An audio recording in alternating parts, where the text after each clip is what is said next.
हम कहें कि ये 47 नहीं, ये 27 में इनका ही पहला स्टार्टिंग यूपी से खत्म होने जा रहा है। 27 के बाद इस 47 का मुंह नहीं देखेंगे, 29 में इनको भी पलट देगी जनता। धर्म को बचाते बचाते कहा जाए कि वो धर्मेंद्र को बचाने लगी है। हमको लगता है कि राहुल जी को शादी कर लेना चाहिए। आने वाले समय में अगला प्रधानमंत्री राहुल गांधी बनेंगे। इस प्रोटेस्ट में एक ईवीएम जोड़ना चाहिए था कि हमको ईवीएम का भी विरोध करना चाहिए कि ईवीएम हटाओ, देश बचाओ।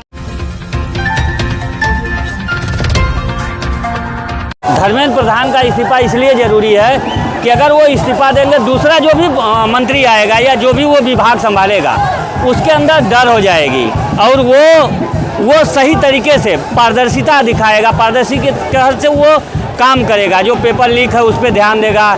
जैसे पेपर लीक का जो वो एनटीए का जो बदले गए हैं, एनटीए का जो अध्यक्ष है उसको भी वहाँ हटा दिए गए हैं। तो उसी तरह देखिए, आप देखे होंगे किसी भी ज़िले में या शहर में आप अधिकतर देखे होंगे कि अधिकारियों का ट्रांसफ़र होता है। अधिकारियों का ट्रांसफ़र किस लिए होता है? वो अधिकारी या तो बढ़िया होता है या तो ख़राब होता है, दो ही होता है। तो बढ़िया होता है तो उसको नेता भगाते हैं और ख़राब रहता है तो उसको जनता भगाती है। दो तरीका है। तो यहाँ ख़राब बढ़िया का मामला यह है कि 93 पेपर अब तक हम लोगों की जो जानकारी है, 93 अभी एक तो और पेपर कल का कहीं का लीक हुआ है, ध्यान नहीं है कि तो 94 पेपर लीक होने का, पेपर रोकने का हम करें। आपसे विभाग नहीं समझ जा रहा है, आप किसी और को दे दीजिए। लेकिन यहाँ है क्या कि ये सरकार धर्म को बचाते बचाते कहा जाए कि वो धर्मेंद्र को बचाने लगी है।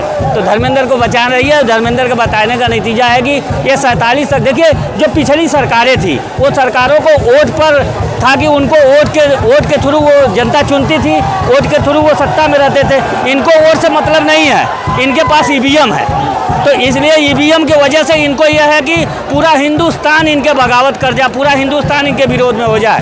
लेकिन इनको वोट का भरोसा नहीं, इनको ईवीएम का भरोसा है। इसलिए तुम चिल्लाते रहो हम ईवीएम। तो इसलिए इस प्रोटेस्ट में एक ईवीएम जोड़ना चाहिए था कि हमको ईवीएम का भी विरोध करना चाहिए कि ईवीएम हटाओ, देश बचाओ और पारदर्शिता के तहत चुनाव हो, बैलेट पेपर से चुनाव। देखिए